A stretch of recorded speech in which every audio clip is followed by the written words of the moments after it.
बिहार में यात्रा पे निकले हुए हैं। निषाद आरक्षण संकल्प यात्रा और सरकार बनाओ अधिकार पाओ, ये यात्रा पे निकले हैं 1 अक्टूबर से ही।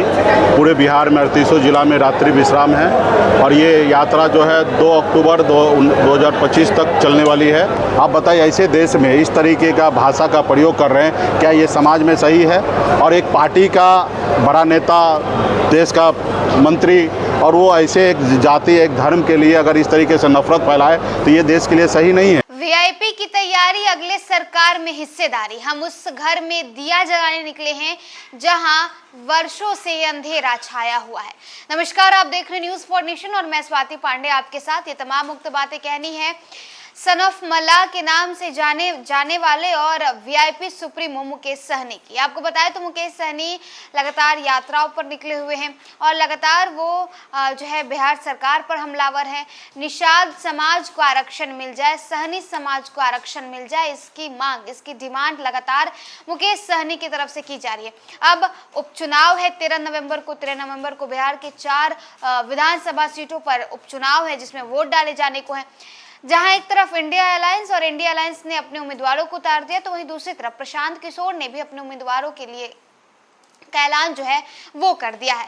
अब प्रशांत किशोर पर मुकेश सहनी का बड़ा बयान निकलकर सामने आया है। प्रशांत किशोर को लेकर के मुकेश सहनी क्या कुछ कह रहे हैं, और वहीं गिरिराज सिंह के हिंदू स्वाभिमान यात्रा पर भी मुकेश सहनी ने अपनी प्रतिक्रिया दी है। उन्होंने कहा है कि हम किसी भी जाति, किसी भी धर्म के लोगों से ईर्ष्या नहीं करते, हम सभी को साथ लेकर चलने वाले लोग हैं। क्या कुछ कह रहे हैं मुकेश सहनी गिरिराज सिंह को लेकर, ये आपको सुनवा। बिहार में यात्रा पे निकले हुए हैं, निषाद आरक्षण संकल्प यात्रा और सरकार बनाओ अधिकार पाओ, ये यात्रा पे निकले हैं 1 अक्टूबर से ही। पूरे बिहार में 38 जिला में रात्रि विश्राम है और ये यात्रा जो है 2 अक्टूबर 2025 तक चलने वाली है। पूरे 1 साल का यात्रा है। ये 3 चरण में यात्रा है। पहले चरण में रात्रि विश्राम करके पार्टी कैडर को मजबूत करना और उसके बाद कार्यकर्ता सम्मेलन करना और उसके बाद निषाद सम्मेलन करना। 3 चरण में है और 1 साल तक ये यात्रा चलते रहेगा। और हमारा मानना है कि सरकार बना के अपने अधिकार लेना है। हमारी लड़ाई है निषाद समाज को आरक्षण जब दिल्ली में है, जब बंगाल में है, तो बिहार में क्यों नहीं, इसके लिए हम लोग लड़ाई लड़ रहे हैं। और आपने अभी पार्टी दल हमने बना लिया है, मजबूती से इंडिया गठबंधन के साथ है, तो निश्चित तौर पे हम लोग ऐसी लड़ाई लड़ेंगे कि अगला सरकार हम बनाएंगे। और जब सरकार बनेगा तो निश्चित तौर पर उस पर गरीब, पिछड़ा, दलित हर लोगों का आवाज़ होगा, क्योंकि हम लोग आदरणीय लालू प्रसाद यादव जी के विचारधारा को लेके चलने वाले लोग हैं। हम लोग जिसको कहीं पे मौका नहीं मिलता उनको उठाकर कुर्सी पे बैठाने वाले लोग हैं। हर जाति वर्ग को सम्मान देने वाले लोग हैं। हम किसी के साथ ईर्ष्या रखने वाले जाति धर्म के लोग नहीं हैं। हम किसी को पीछे करने वाले लोग नहीं हैं। हम अपना हक अधिकार हमें चाहिए और दूसरे का भी हक अधिकार उनको देना हमारा कर्तव्य और फर्ज बनता है। तो इसके लिए पार्टी को मजबूत करने के लिए उतरे हुए हैं मैदान में, ताकि अगली सरकार बने, तेजस्वी प्रसाद यादव जी के नेतृत्व में बिहार में सरकार हम बनाएं। उसमें निषाद का बेटा डिप्टी सीएम हो, सरकार में हमारे भागीदारी हो, सरकार में हिस्सेदारी हो और सरकार में भारत के संविधान के दायरे में रहकर हर लोगों के लिए न्याय करे। जो कभी हमारे स्वर्गीय आदरणीय रामविलास पासवान जी ने आवाज़ दिया था, हम उस घर में दिया जलाने के लिए चले हैं जहां सदियों से अंधेरा है। तो निश्चित तौर पे हम लोगों का कल्पना सोच वही है कि जहां पे अंधेरा है, जहां पे कमी है, जहां पे लाचारी है, मजबूरी है, वहां पे कैसे लोगों को सरकार का मदद पहुँचे। आज सरकार में है, जिनकी सरकार है उनकी अपनी है। आज देखिए नरेंद्र मोदी जी 10% आरक्षण EWS लागू किए, हमें विरोध नहीं है कि वो लागू किए। निश्चित तौर पे अगर उनको एहसास हुआ कि सामान्य वर्ग में हमारे भाई गरीब है, पिछड़ा है, उनको आगे लाने के लिए 10% आरक्षण देना चाहिए, तो निश्चित तौर पे उन्होंने एक पॉलिसी बनाए।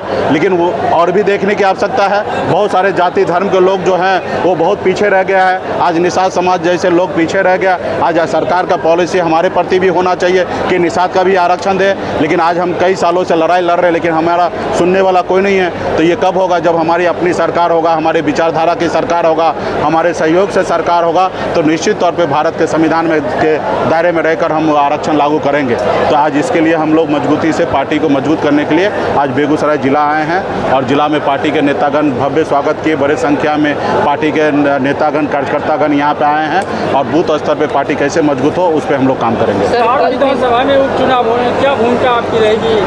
हमारे इंडिया गठबंधन से वहाँ पे हमारे 4 कैंडिडेट हमने उतारा है और मजबूती से हमारे पार्टी के लोग वहाँ पे मजबूती से काम कर रहे हैं और हम लोग भी वहाँ पे प्रचार और प्रचार करेंगे और चारों का चारों सीट जीतेंगे और आगामी जो विधानसभा चुनाव होगा उसमें मैक्सिमम सीट जीतेंगे। प्रशांत किशोर भी इस चुनाव में अपना उम्मीदवार दिए हैं, 2 उम्मीदवार को बदला भी गया है, कितना फैक्टर होगा? देखिए, उम्मीदवार जी को बदले हैं और कहते हैं हम रणनीतिकार हैं, उनको ये भी नहीं पता है कि राज्य का वोटर जो है वो राज्य में चुनाव लड़ेंगे।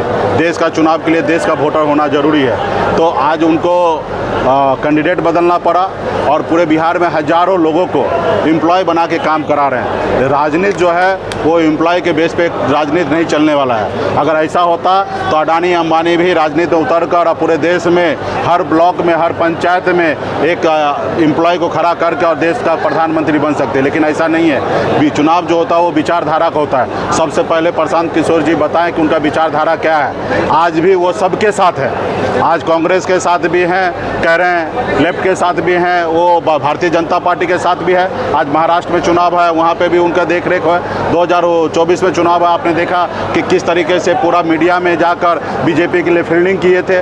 तो वो आज बड़े बड़े कॉर्पोरेट घराना से चंदा लेकर और वो काम कर रहे हैं ताकि आने वाला समय में सोचते हैं कि पावर में आके बड़े बड़े कॉर्पोरेट घराना को हम आगे पहुँचा देंगे। उन्होंने बिहार के और देश की राजनीति में बाजारीकरण कर दिए।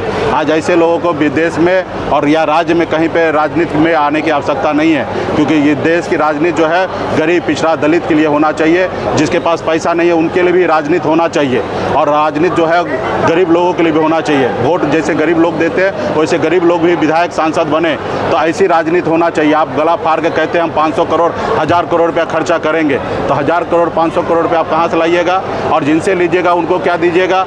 तो ये सारे चीज़ आपको बताना पड़ेगा और राजनीति को बाजारीकरण नहीं कीजिए। जो राजनीति हमारा बाबा साहब भीमराव अम्बेडकर ने संविधान बनाया, लोकतंत्र बनाया, उस लोकतंत्र को जिंदा रहने दीजिए, बाजारीकरण नहीं बनाइए। धन्यवाद।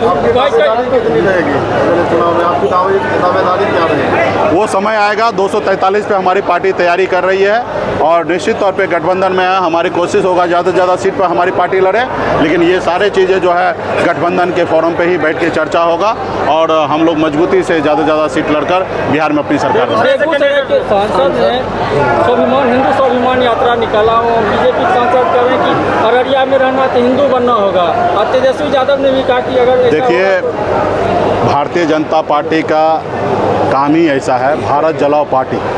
आप बताइए, इस देश में बाबा साहब का देश है, हमारे महात्मा गांधी जी का देश है, अटल बिहारी वाजपेयी जी का देश है, अब्दुल कलाम आज़ाद जी का देश है। आप बताइए, ऐसे देश में इस तरीके का भाषा का प्रयोग कर रहे हैं, क्या ये समाज में सही है? और एक पार्टी का बड़ा नेता, देश का मंत्री, और वो ऐसे एक जाति एक धर्म के लिए अगर इस तरीके से नफरत फैलाए तो ये देश के लिए सही नहीं है। तो ये लोग नफरत की राजनीति करते हैं। आप बताइए, 83% हिंदू, आज उनको सोचना है आपका देश आपका है, राज कर रहे हैं। आपकी भारतीय जनता पार्टी का पिछले 15-14 से 11 साल से सरकार है, उसके बाद भी आप इस तरीके से, ये लोग कुछ नहीं, नफरत फैलाने वाले लोग हैं, देश में दंगा कराने वाले लोग हैं और ऐसे लोगों का कोई वजूद नहीं है।